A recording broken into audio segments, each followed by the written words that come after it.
जय हिंद दोस्तों। इस वीडियो में हम यूपी पुलिस का जो एग्जाम होता है और उसकी चयन प्रक्रिया से रिलेटेड स्टार्ट से लेकर के एंड तक हम सारी जानकारी प्राप्त करेंगे कि जो पेपर होता है वो कैसा होता है, ऑफलाइन होता है, ऑनलाइन होता है, कोई डिस्क्रिप्टिव होता है या फिर ऑब्जेक्टिव होता है। उसके बाद जो हमारा फिजिकल होता है उसके लिए क्या क्या मापदंड होने चाहिए। फिर उसके बाद मेडिकल होता है। फिर उसके बाद पूरी क्या प्रक्रिया है हम इस वीडियो में जानेंगे। तो वीडियो को स्टार्ट करते हैं। वीडियो काफी इंटरेस्टिंग होने वाली है। मैं आपको बता देती हूँ वीडियो स्टार्ट करने से पहले कि इस चैनल पर आपको यूपी पुलिस की तैयारी स्टार्ट कराई जा रही है। यूपी पुलिस की तैयारी बिल्कुल बेसिक से, ठीक है। तो आज हम उसका सिलेबस डिस्कस करेंगे। यूपी पुलिस 2023 का अब एग्जाम फॉर्म आने वाले हैं, उसका एग्जाम होगा। तो आप अभी से अपनी तैयारी में लग जाएं, जुट जाएं और अपनी तैयारी को अच्छे से करें। इस चैनल पर आपका हर एक डाउट क्लियर कराया जाएगा जो भी आपका स्टडी से रिलेटेड होता है। तो देखते हैं कि एग्जाम क्या होता है। जो हमारे दस्तावेज परीक्षण होता है उसमें हमें क्या क्या चाहिए ताकि हम अभी से बनवा लें। नहीं तो जब हमारी डेट आ जाती है, हमारा लिखित पेपर भी हो जाता है और हमारे जो दस्तावेज परीक्षण है उसकी डेट आ जाती है और हमारे पास दस्तावेज पूरे नहीं होते, इस वजह से हम रिजेक्ट हो जाते हैं। तो कोई भी आपको प्रॉब्लम ना सहन करनी पड़े, ठीक है, इसके लिए हमने पहले यूपी पुलिस कांस्टेबल जो परीक्षा है वो है क्या, पहले तो हमें यही समझना जरूरी होगा ना। तो उसी को लेकर के आज हम बात करने वाले हैं। तो आप सभी ध्यान से देखेंगे और कोई भी डाउट होता है मैं आपका क्लियर करूंगी, ठीक है। तो सिलेबस से रिलेटेड और पूरी पहले से अंत तक, यानी आप जब फॉर्म फिल करेंगे उससे अंत तक आपका क्या क्या प्रक्रिया होगी सब कुछ जानकारी प्राप्त करेंगे ताकि आप किसी भी जानकारी से पीछे ना रहें। तो देखो यहाँ पर सिलेबस के बारे में हम बात करने वाले हैं। यूपी पुलिस कांस्टेबल 2023 चयन प्रक्रिया की पूरी जानकारी। पेपर कैसे होगा, पहला है कि पेपर, सभी को पेपर ही होता है कि भाई पेपर होगा तो हम उसके लिए क्या क्या हमें पढ़ना है और पेपर के लिए होगा कैसे, ऑफलाइन होगा या ऑनलाइन होगा, क्योंकि दोनों में बहुत डिफरेंस है ऑनलाइन में और ऑफलाइन में। तो मैं बता देती हूँ अभी तक इसका पेपर ऑफलाइन ही हुआ है, अभी तक इसका पेपर ऑफलाइन ही हुआ है और ऐसी आशा है कि ये आगे भी अभी ऑफलाइन ही होगा, ठीक है।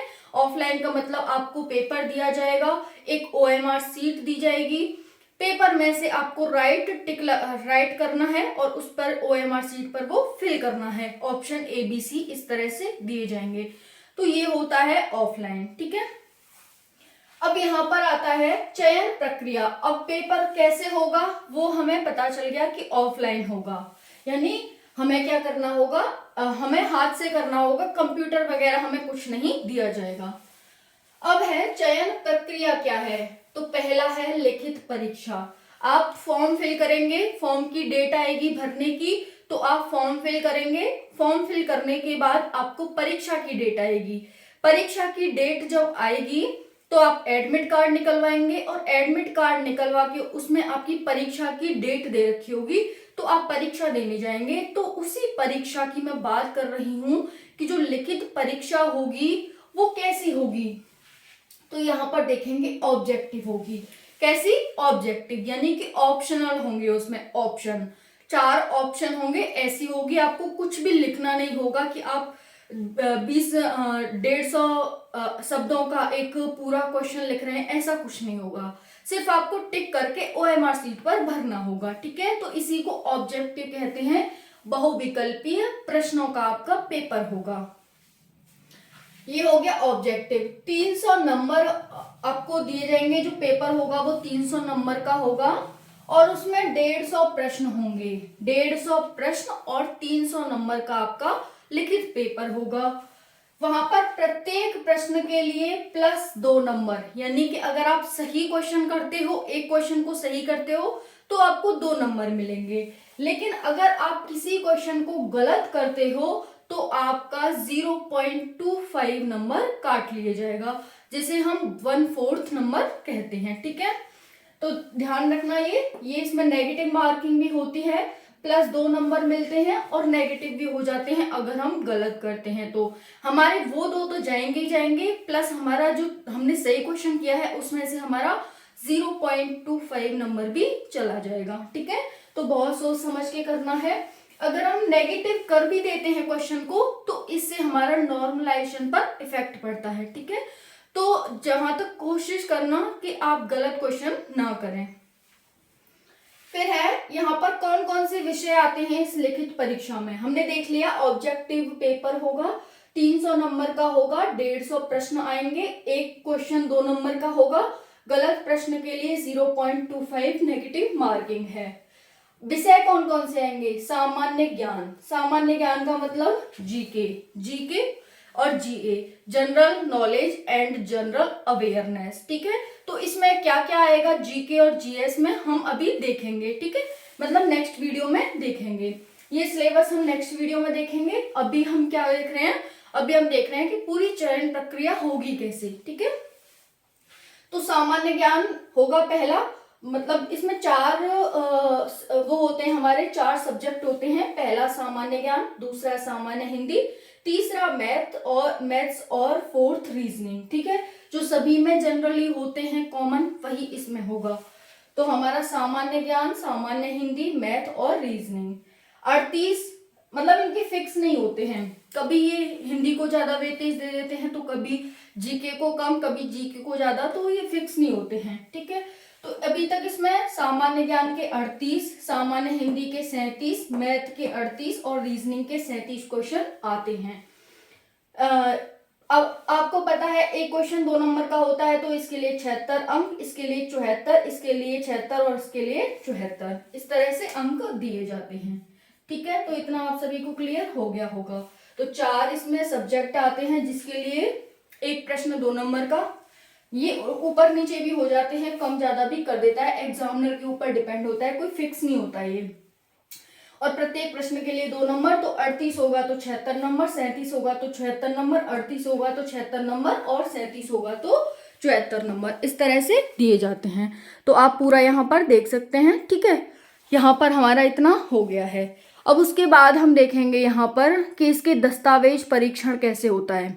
दस्तावेज यानी कि जो हमारे डॉक्यूमेंट वेरिफिकेशन जिसे कहा जाता है, जिसे हम डीवी कहते हैं, डीवी। तो कभी भी आप डीवी नाम सुने तो कंफ्यूज बिल्कुल मत होना, डीवी का मतलब होता है डॉक्यूमेंट वेरिफिकेशन। तो डॉक्यूमेंट वेरिफिकेशन में क्या क्या चाहिए होता है आप यहाँ पर देखेंगे। शैक्षिक प्रमाण पत्र, यानी कि आपने 12th पास किया होना चाहिए, उसका आपके पास रिजल्ट होना चाहिए। ठीक है, तो आप क्या है, शैक्षिक प्रमाण पत्र होना चाहिए, voter ID card, Aadhaar card, driving licence, PAN card, जाति प्रमाण पत्र, अधिवास प्रमाण पत्र, जन्म प्रमाण पत्र, पासपोर्ट साइज फोटो और रोजगार पंजीकरण प्रमाण पत्र। अब ये सभी के लिए नहीं है जरूरी, जो मतलब जिनके लिए जाति प्रमाण पत्र आवश्यक है, जैसे एससी है, एसटी है, तो उनके लिए जाति प्रमाण पत्र आवश्यक है अगर उन्हें फायदा चाहिए तो। ठीक है, तो यहाँ पर जन्म प्रमाण पत्र सभी के लिए होना चाहिए, पैन कार्ड सभी के लिए, ड्राइविंग जो लाइसेंस है वो सिर्फ बॉयज के लिए, गर्ल्स के लिए नहीं है, आधार कार्ड सभी के लिए है, वोटर आईडी कार्ड सभी के लिए, शैक्षिक प्रमाण पत्र सभी के लिए है। ठीक है, तो इतना हमें दस्तावेज परीक्षण में चाहिए होगा। अगर आपके पास नहीं है तो आप बनवा लेना। जो रनिंग लाइसेंस होता है वो नहीं चलता है, बल्कि हमारा एक परमानेंट ही होना चाहिए। तो यहाँ पर इतना सारा हमें चाहिए होगा, पासपोर्ट साइज फोटो वगैरह ये तो तभी हो जाता है, लेकिन अगर हमें जन्म प्रमाण पत्र बनवाना है, अधिवास का मतलब निवास प्रमाण पत्र, हम यूपी के रहने वाले हैं या नहीं है, अगर यूपी के रहने वाले हो तो थोड़ा बहुत उन्हें वेटेज मिल जाता है, अदरवाइज तो ये सभी को एक जैसा ट्रीट करते हैं, चाहे वो यूपी का हो चाहे फिर वो बाहर का हो। ठीक है, तो इस तरह से ये यहाँ पर आपको दस्तावेज के लिए चाहिए। तो पहला हमारा यहाँ पर पॉइंट हो गया लिखित परीक्षा, ऑब्जेक्टिव होगी इस तरह से। दूसरा हो गया दस्तावेज परीक्षण, ये चाहिए होंगे। तीसरा है हमारा शारीरिक मापदंड वह शारीरिक दक्षता परीक्षण। शारीरिक मापदंड वह शारीरिक दक्षता परीक्षण। मापदंड मतलब पीएसटी, इसे हम क्या कहेंगे, पीएसटी, यानी कि शारीरिक स्टैंडर्ड टेस्ट, है ना। और इसे हम क्या कहेंगे, एलिजिबिलिटी टेस्ट। तो पीएसटी और पीईटी करके इन दोनों को आप डिफरेंशिएट कर सकते हैं, ठीक है। तो यहाँ पर देखेंगे पीएसटी में क्या होता है, पीएसटी का मतलब स्टैंडर्ड टेस्ट होता है, जो हमारी लंबाई चौड़ाई ऊंचाई हमारी जो नपदी है उसी को हम पीएसटी कहते हैं। उसमें देखो पुरुष और महिला, पुरुष के लिए देखेंगे हम जनरल, ओबीसी, एससी, एसटी। तो पुरुष ऊंचाई कितनी चाहिए जनरल और ओबीसी के लिए 168 सेंटीमीटर, कितना, 168 सेंटीमीटर। वहीं पर एससी एसटी के लिए 160 सेंटीमीटर। छाती हम देखें, अगर फुला करके बात करें हम तो फुला करके 84 और बिना फुलाए 79 होनी चाहिए पुरुष के लिए, ठीक है। वहीं पर हम एससी एसटी की बात करें तो 77 और 82 होनी चाहिए। नेक्स्ट है महिला, जनरल, ओबीसी, एससी, एसटी। ऊंचाई यानी हाइट जनरल और ओबीसी के लिए 152 सेंटीमीटर, एससी एसटी के लिए 147 सेंटीमीटर होनी चाहिए, ठीक है। नेक्स्ट है वजन, जिसे हम वेट कहते हैं। अगर हम जनरल ओबीसी की बात करें तो 40 किलोग्राम होना चाहिए जनरल और ओबीसी में। वहीं पर एससी एसटी में भी ये 40 किलोग्राम होना चाहिए। तो ये पीएसटी था हमारा, जो फिजिकल मापदंड टेस्ट होता है हमारा, फिजिकल शारीरिक मापदंड और परीक्षण, ठीक है। अब हम नेक्स्ट देखते हैं, हमारा नेक्स्ट है इसी में जो हमारा ये तीसरा पॉइंट है शारीरिक मापदंड व दक्षता परीक्षण में पीईटी। पीएसटी हमने देख लिया, अब हम देखेंगे पीईटी। तो पीईटी में क्या होता है, तो पीईटी में आप यहां पर देखेंगे, पीईटी में यहाँ पर है उम्मीदवार, दूरी और समय। इसमें दूरी यानी कि दक्षता, आपकी एलिजिबिलिटी नापी जाएगी यहाँ पर। पुरुष और महिला, पुरुष 4.5 किलोमीटर 25 मिनट में दौड़ेंगे, ठीक है। यहाँ पर दूरी है, यहाँ पर समय है। पुरुष है वो 4.8 किलोमीटर 25 मिनट में दौड़ लगाएंगे, उन्हें पूरी करनी होगी इसमें। वहीं पर महिला 2.4 किलोमीटर 14 मिनट में, महिला 2.4 किलोमीटर 14 मिनट में दौड़ेंगी। तो यहाँ पर ये दूरी है और ये समय है, आप देख लें इसे और अभी से अपनी फिजिकल की तैयारी स्टार्ट करते हैं, क्योंकि एकदम फॉर्म आएंगे, एकदम पेपर होगा और एकदम फिजिकल होगा और एकदम ही क्या होगी, ट्रेनिंग और ज्वाइनिंग होगी, क्योंकि 2024 में चुनाव है। तो आप इस बात का ध्यान रखना। अभी से स्टार्ट करते हैं। अब फोर्थ पॉइंट है मेडिकल। मेडिकल होता है वही, कोई बीमारी तो नहीं है ये सब, उसमें जांच किया जाता है। फिर फिफ्थ है ट्रेनिंग। मेडिकल हो जाएगा तो फाइनल कट ऑफ लग के ट्रेनिंग को भेज दिया जाता है आपको, और फिर 6th पर ज्वाइनिंग हो जाती है। तो ये पूरा प्रोसेस था यूपी पुलिस कांस्टेबल 2023 का फॉर्म फिल करने से आपकी ज्वाइनिंग तक, ठीक है। अब हम कल वीडियो में देखेंगे, नेक्स्ट वीडियो में देखेंगे कि जो ये हमारे विषय हैं, सामान्य ज्ञान, सामान्य हिंदी, मैथ और रीजनिंग, इसमें से कौन कौन से टॉपिक आएंगे, ठीक है। मोस्ट इंपॉर्टेंट होगा, टॉपिक की बात करेंगे और हमें किस टॉपिक के लिए कौन सी बुक पढ़नी चाहिए, हमें यूट्यूब से कितना पढ़ना चाहिए और बुक से हमें कितना पढ़ना चाहिए, कितने हमें टेक्स्ट लगाने चाहिए, क्योंकि बहुत सारे बच्चे फॉर्म फिल करेंगे, कंपटीशन बहुत हायर होने वाला है। उससे हम कैसे सफल उसमें हम इस पेपर में, और हम किस तरह से अपनी जॉब सिक्योर करें, ठीक है। तो हम इसके लिए नेक्स्ट वीडियो में बात करेंगे। ये वीडियो आपको कैसी लगी कमेंट सेक्शन में जरूर बताना। मिलते हैं नेक्स्ट वीडियो में। जय हिंद, जय भारत।